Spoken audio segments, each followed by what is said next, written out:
लेकिन कोई भी नहीं जानता था कि बचे हुए 4 मजिंगलानी शेर दोबारा से बदला लेने आएंगे। वो रात का समय था। मिस्टर टी और किनकी टेल दोनों अलग अलग जगह पर थे। किनकी टेल अपने घायल पंजे को चाट रहा था कि तभी 4 मजिंगलानी शेर बदला लेने उसके पास पहुंच गए थे और पहुंचते ही उनके बीच जबरदस्त लड़ाई शुरू हो गई। चारों मजिंगलानी शेरों ने एक अकेले किनकी टेल को दबोच लिया था। किनकी टेल चारों शेरों के हमले से बुरी तरह घायल हो चुका था। वो उनकी गिरफ्त से छूटने की और वहां से भागने की पूरी कोशिश कर रहा था, लेकिन उन मजिंगलानी शेरों द्वारा किया गया हमला बहुत ही ज्यादा हिंसक था। उन्होंने न केवल किनकी टेल की रीढ़ की हड्डी तोड़ डाली थी, बल्कि उसे चीर फाड़ भी करने लगे थे कि तभी वहां अचानक से मिस्टर टी आ गया और 2 मजिंगलानी शेरों पर हमला कर दिया। किनकी टेल पूरी तरह से घायल हो चुका था। इसके बावजूद भी उसका भाई मिस्टर टी उसकी मदद के लिए 2 शेरों से लड़ रहा था, पर वो जानता था कि वो कुछ कर नहीं पाएगा। इससे पहले कि वे चारों शेर मिस्टर टी पर हावी हो जाते,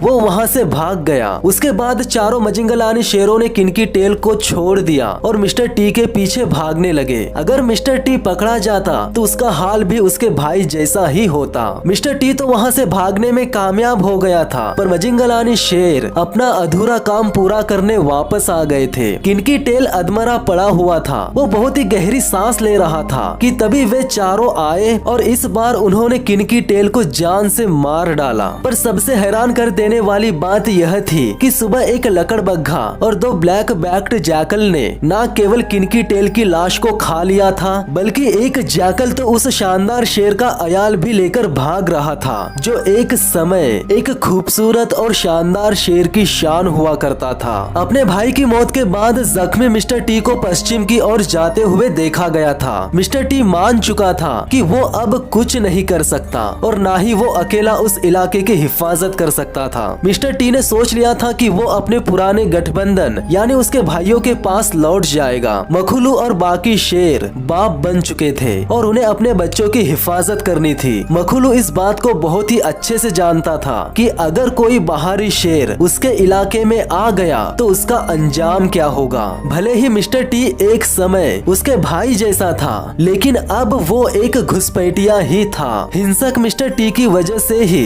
साबी सेंड का आज तक का सबसे बड़ा और ताकतवर गठबंधन टूट चुका था। मिस्टर टी के अपने पुराने गठबंधन में वापसी करने के बाद मखुलू को खुशी नहीं हुई थी, पर मिस्टर टी के तीनों मापोगो भाइयों ने उसे कबूल कर लिया था। ये एक बहुत ही अच्छी बात थी कि इतने दिनों के बाद भी मिस्टर टी को उसके पुराने साथियों ने अपना लिया था, पर मिस्टर टी तो मिस्टर टी ही था। वो ना ही उसका प्राइड था और ना ही उसके बच्चे। हर किसी को लग रहा था कि मिस्टर टी उस प्राइड के बच्चों को स्वीकार कर लेगा, पर कोई सोच भी नहीं सकता था कि मिस्टर टी ने उन बच्चों के साथ क्या किया। कुछ ही दिनों के बाद उसने प्राइड के बच्चों को मारना शुरू कर दिया था। वो हमेशा प्राइड के किसी न किसी बच्चे को मारने के फिराक में रहता था और जब कोई बच्चा प्राइड से दूर अकेला दिखता तो वो उसे मारकर खा जाता था और प्राइड के दूसरे शेर भी इस और ध्यान नहीं दे रहे थे। उनमें से ज्यादातर बच्चे मिस्टर टी के भतीजे और भतीजियां थे, पर उसके भाई मिस्टर टी के इस कत्लेआम को रोकने की कोशिश तक नहीं कर रहे थे। मिस्टर टी प्राइड पर कब्जा करने के लिए प्राइड में रहने वाली शेरनियों के साथ सहवास करना चाहता था, इसीलिए वो उसके बीच आने वाले सभी बच्चों को बहुत ही बेरहमी से मार कर खा जाता था। कुछ दिनों बाद वही हुआ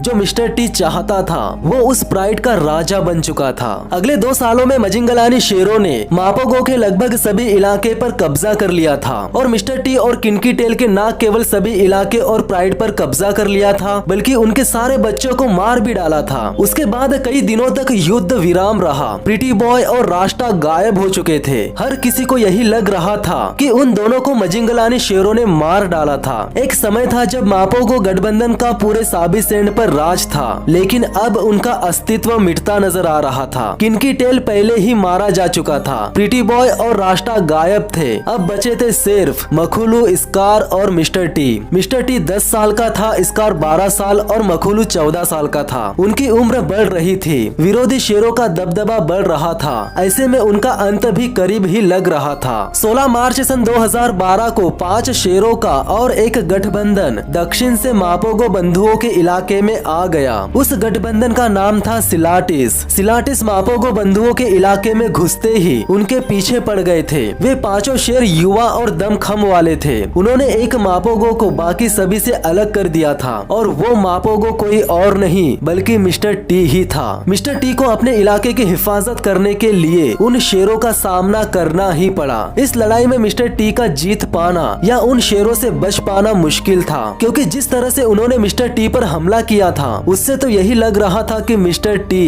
जिंदा नहीं बच पाएगा। उसकी रीढ़ की हड्डी पर बहुत ही गहरा जख्म लगा था और उसकी पिछली टांगे किसी काम की ही नहीं बची थी। चारों शेर बड़ी रणनीति के साथ मिस्टर टी को मारने की कोशिश कर रहे थे, फिर उसे अधमरा छोड़कर चले गए। उसके बाद वे वापस आए और फिर उन्होंने खूनी खेल शुरू कर दिया। मिस्टर टी अपनी जान बचाने के लिए उनसे लड़ने की कोशिश कर रहा था, पर उसका पिछला हिस्सा पूरी तरह से अपाहिज हो गया था। इसके बावजूद भी वो जिस तरह से उनका सामना कर रहा था, जिस तरह से अपने आप को बचाने की कोशिश कर रहा था, इससे पता चलता है कि वो कितना शानदार शेर था। मिस्टर टी को मारने के बाद सिलाटिस के शेरों ने ऐलान कर दिया था कि अब उन्होंने मिस्टर टी के इलाके पर कब्जा कर लिया था और वो बन चुके थे उस इलाके के राजा। मापोगो बंधुओं की कहानी का अंत इतना खतरनाक होगा किसी ने सोचा नहीं था। मापोगो बंधुओं ने 6 साल तक साबी सैंड पर राज किया था और इतनी मारकाट, खून खराबा इसके पहले किसी ने नहीं देखा था जितना कि उनके दौर में देखने को मिला था। पर अफसोस कि उनका अंत भी उतना ही हिंसक तरीके से हुआ।